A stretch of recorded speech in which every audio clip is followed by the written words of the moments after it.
Morang Rabotai, Shalom Uvracha. Le 15 Tammuz, c'est le jour de la Iloula de notre maître Kadosh Elyon, Rabbi Hayim Ben Attar, que tout le monde l'a connu au nom de Or Hayim HaKadosh. Après, on lui a donné ce nom. Alors, c'est par rapport à son livre.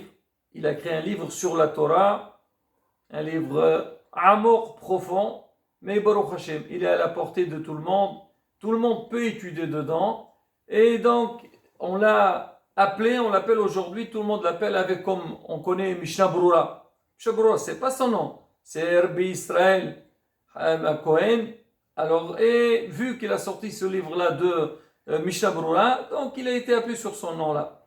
Alors maintenant, au Rahim Kadosh, on a rajouté aussi le titre de Kadosh Saint. C'est un titre qui n'est pas donné à tout le monde. On dit Shla Kadosh, Area Kadosh, lui aussi. Pourquoi? C'est par rapport à sa grande Kedusha. Lui, il est né au Maroc, à Salé. Il a vécu là-bas dans les villes Salé. Après, il est passé à Meknès. Et plus tard, il a essayé d'aller en Israël. Alors, il a tourné beaucoup dans le monde. Il était à Amsterdam, il était à Livorno. Il a passé des longues années là-bas pour éditer ses Sfarim. Et aussi, son but, c'est monter en Israël et ouvrir une yeshiva dans la terre d'Israël. Quand il est arrivé dans la ville de Livorno, alors il a vu là-bas des grandes ashirim. Il leur a dit qu'il avait envie, il avait un projet d'ouvrir une yeshiva en Israël. Ils lui ont dit, pas de souci, tu vas en Israël et nous, on sera derrière toi pour donc soutenir cette yeshiva. Il est arrivé vraiment à la fin de sa vie, il n'a pas vécu longtemps, 47 ans. Et lui, à la fin de sa vie, alors on raconte le Shavuot, qui est avant Saptira, il a regroupé ses élèves, il leur a parlé beaucoup sur l'arrivée de Mashiach et le rapprochement de la Géoula. Et les élèves, ils étaient très contents pour dire ils s'attendaient que vraiment le moment de la Géoula est arrivé, mais le lendemain de Shavuot, il leur a dit, dommage, on a raté donc cette Géoula. C'est que le Mashiach va te retarder. Malheureusement, on dit que dans toutes les générations, il y a des moments, ils sont propices à la Géoula. Mais après, on ne connaît pas les raisons et malheureusement, donc on a raté sa venue. C'est pour ça, Rabotai, il faut prier, il faut toujours demander et essayer de nous améliorer par Zat Hashem pour Amal Mashiach. Alors pour dire, lui, il a œuvré sur ça. Alors il a essayé toujours de ramener les gens vers Israël, de faire leur aliyah. Et il est niftar juste avant le Shiva Astar B'Tammuz. Pour dire que quoi? C'est que il a espéré, il a voulu donc assister à cette Géoula. Il y en a même qui ont dit que lui c'était le Mashiach. Bon, on n'a pas mérité. Maintenant on va raconter un petit peu sur sa vie. Alors malgré sa grandeur dans la Torah, on disait qu'il était un grand darshan. Quand il faisait des drashot, toute la communauté lui venait. Même quand il est arrivé, il était à Livorno, il a commencé à faire des drashot, on dit que les hommes, les femmes, tout le monde était là, même les grands riches, leurs femmes, elles venaient à la synagogue pour écouter ces drashot. Alors il y a énormément de sgoulot par rapport à Or HaHayim HaKadosh. On dit parmi les sgoulot, et ça c'est connu chez les Hasidim, on dit avoir ces Sfarim à la maison. Surtout ce livre qu'on vient de citer, Or HaHayim HaKadosh, on dit c'est une protection pour la maison. Il y a d'autres ségoulots et même des histoires qui sont passées que des gens ils avaient des problèmes dans tous les domaines de la vie. Ils sont partis pèleriner Or HaHayim HaKadosh et ils l'ont promis. Ils ont dit, tu te palais le ba'adeno, prie pour nous et qu'on soit Bezrat Hashem donc sauvés du problème qu'ils ont. Et ils prendront sur eux que tous les Shabbatot, il étudie dans son livre. Et Behemet, on raconte que nos sha'ou, ils ont été délivrés. Et Behemet, si on voit un petit peu aujourd'hui les Darshanim, ils rapportent beaucoup le Or HaHayim HaKadosh. Déjà, il a des très belles questions. Même des fois, les réponses sont un petit peu profondes, mais il pose des questions sur la paracha. Et Rabotai, comme on dit, c'est une chance pour nous d'avoir ces Sfarim à la maison. Il y a autre chose, on parle sur les Sgulot, on dit que les Hatanim, ceux qui vont se marier, ils vont pèleriner le jour de leur mariage. Et on dit celui qui pèlerine le jour de son mariage, c'est très propice qu'il a un enfant dans l'année. C'est-à-dire c'est une ségoula pour Zera Shel Qayama. Alors on raconte sur lui que lui, malgré sa grandeur dans la Torah, il a travaillé. On connaît dans les rabbanim d'avant, même qu'ils étaient pleinement dans les mots de la Torah, alors ils travaillaient. Pourquoi? Et ils disaient, ils voulaient avoir une parnassa et ne pas avoir besoin donc de la caisse de la communauté. Et on raconte qu'une fois, le roi du Maroc, alors il avait entendu sa force, il était quelqu'un de très très donc professionnel.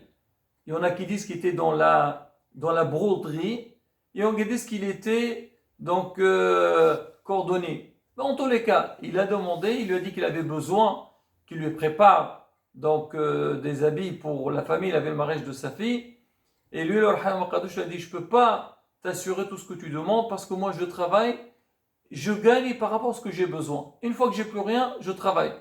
Et le roi, il était très vexé de son refus, et il l'a jeté dans la cage des lions. Il est resté un bon moment et il n'a rien eu. Il a vu sa grande Khudusha, comment les lions ils l'ont pas touché, pour dire la Khudusha de Orahayim Akadosh. Alors il y a d'autres histoires.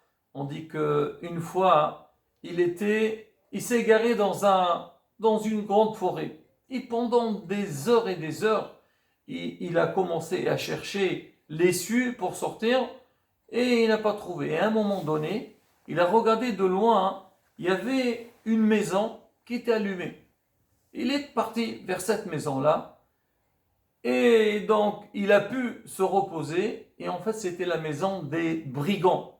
Quand les brigands ils sont arrivés, ils l'ont vu, ils ont dit qu'est-ce qu'il fait parmi nous. Malheureusement, on sait très bien, quand ils trouvent quelqu'un, surtout un étranger, ils ne le laissent pas en vie. Et il allait le tuer. Le chef des brigands, il aurait dit attendez, je vais parler avec lui, je vais voir d'où il vient ce monsieur, et après, si vous voulez, on peut le tuer. Il a discuté avec lui, et le chef des brigands, il a reconnu le Rav. Le Rav, il n'a pas reconnu, il lui a dit, vous ne vous rappelez pas, Rav, de moi? En fin de compte, c'était son élève, et le chef de brigands, il a pris le Rav de côté, il lui a dit, Rav, s'il vous plaît, faites quelque chose pour moi, j'ai envie de faire teshuva, je sais. Malheureusement, il a fait énormément de péchés, des choses qui sont très graves, et il a demandé au Rav de lui trouver un tikkun. Alors, il a fait semblant comme s'il voulait accompagner le Rav pour sortir de la forêt, et il a fait avec lui, et il a rangé. Le Orhaïm Akadosh raconte, il a compris, c'est pas pour rien qu'Hachem il a fait égarer, qu'il s'est perdu dans cette forêt-là, c'était vraiment pour être matzil, pour sauver cette neshama, pour sauver ce juif-là, et le sortir donc de Rishaout où il était. On raconte une fois, quand il était en Israël, il y avait un gros problème pour les juifs. Et les juifs, ils avaient besoin d'argent. Et il a rencontré les Qaraïtes. Les Qaraïtes, c'est des gens qui ne croient pas en tout ce qui est Torah chez Baal Pé. Ils croient que la Torah, ce qui est marqué dans la Torah, et aussi ils l'interprètent à leur manière. Alors quand il devait les voir pour un problème parce qu'il touchait tous les juifs de Yerushalayim. Alors quand il est parti le voir, quand il montait les escaliers, il s'est évanoui.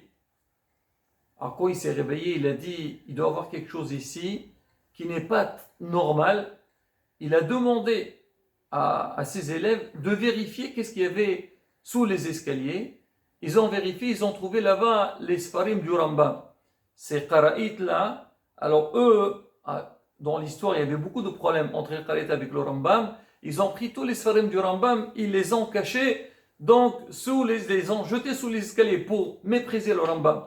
Le Rav, il a dit, j'ai compris, si je me suis évanoui dans cet endroit-là, c'est sûr qu'il y avait quelque chose de très grave.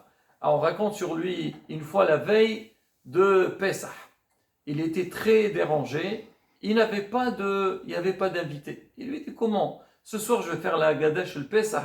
On dit Kol derfen ite v'yechol. Et moi, j'ai pas d'invité chez moi à la maison. Alors, il a demandé à son shamash, il a dit s'il te plaît, essaye, sors, va chercher si tu trouves quelqu'un pour qu'on puisse l'inviter pour ce soir. Il a cherché partout, il n'a pas trouvé. Et à la fin, il était à côté du cimetière et il a vu quelqu'un qui pleurait. Il est parti le voir, il a dit qu'est-ce que tu as? Il a dit s'il te plaît, laisse-moi tranquille, j'ai un gros problème et tout. Et il lui a dit, tu sais, moi je suis l'élève du Or HaChaim HaKadosh, viens avec moi à la maison, faire la fête, et le Rav, il te résoudra tous tes problèmes. Et il lui a dit, mais qu'est-ce que tu me racontes? Moi, mon problème, personne ne peut me le résoudre. Alors le Shamash, l'élève d'Or HaChaim HaKadosh, il est parti à la maison, il a dit, Rav, écoutez, j'ai trouvé quelqu'un, il me dit qu'il a beaucoup de problèmes, et il ne veut pas venir. Il a dit, bon, je vais aller voir. Il est parti avec lui, il a trouvé, il pleurait, il était dans le cimetière. Il a dit, qu'est-ce qui se passe? Il a dit, s'il vous plaît, laissez-moi tranquille. Mon problème est très très grave, personne ne peut me le résoudre. Le Rav lui a dit, dis-moi, et moi, j'essaierai, tu verras. Le monsieur, il a vu que c'était pas n'importe qui, il lui a raconté l'histoire. Il a dit, maintenant, ça fait 10 ans que j'ai quitté ma famille, et parce qu'on avait des problèmes de parnassa, et Baruch Hashem, j'ai fait du commerce, j'ai gagné beaucoup d'argent. Et quand j'étais dans le bateau, mon porte-monnaie, il est tombé. Donc le sac que j'avais avec tout l'argent, il est tombé, il a glissé dans la mer. J'ai tout perdu. En plus de ça, quand j'étais de retour, il y avait une famille qui m'avait transmis une somme d'argent. On m'a dit de donner à leur famille parce qu'ils devaient marier leur fille. J'ai perdu tout cet argent. Qu'est-ce que je fais? Le Or HaChaim HaKadosh a dit, t'inquiète pas, viens avec moi. Il l'a amené à côté de la mer. Il lui a dit, regarde. Maintenant, tu vas bien regarder et tu vas voir tous les trésors qui sont tombés dans la mer depuis la création du monde. Et tu me dis, et si tu vois ton sacoche là-bas, tu me dis, on te le sort. Mais fais attention, tu prends seulement ce qui t'appartient. Il a dit, allez-y. Alors, le Or HaChaim HaKadosh, il était mashbiya, le sar de la mer, de sortir tous les trésors qu'il y avait. Et le monsieur regarde, oui, Rav, oui, voilà, mon sacoche, il est là-bas, il est là-bas. Le dit, tu es sûr, c'est le tien? Le dit, c'est là-bas. En quelques secondes, le sacoche, il est venu jusqu'au bord de la mer. Le monsieur, il a pris, il a regardé, il a dit, exaucé, c'est vraiment mon argent. Pour dire un petit peu, donc, la grandeur et l'Akdusha d'Or HaChaim HaKadosh. Sroto Taren Aleno, Rabotai, c'est, comme on dit, le jour de l'Aïloula d'un Tzadir, c'est un moment qui est très propice. Demandez au Tzadir qui prie pour nous, qui nous fasse des Ishaot, comme il a fait dans le passé des Ishaot. Il le fera tout le temps, Bezat Hashem, chez Nizkiel, la Géoula Shlema, Mihrabe Ameno, Amen, Keni Rason.